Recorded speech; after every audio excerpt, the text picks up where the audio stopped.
Hi, I'm Teya. I've been living in Brooklyn for 3 years, a ceramic artist for 7, and this is what I bring with me every day. I actually picked this up at the thrift store. It's an ex-military bag. There are pockets inside. Because I bike everywhere, that's the top tier function. My writing material. One is a journal for sketches.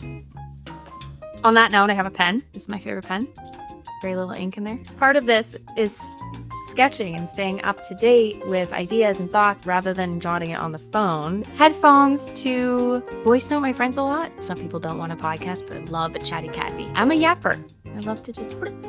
And then a bag. This comes in handy several times a day, whether picking up clay or other materials. Wallet. I usually keep business cards in here. And I love when people write a phone number on the back of some random piece of paper. That's even cooler than a business card. And if you could only leave here with 3 things, what are the most 3 important things?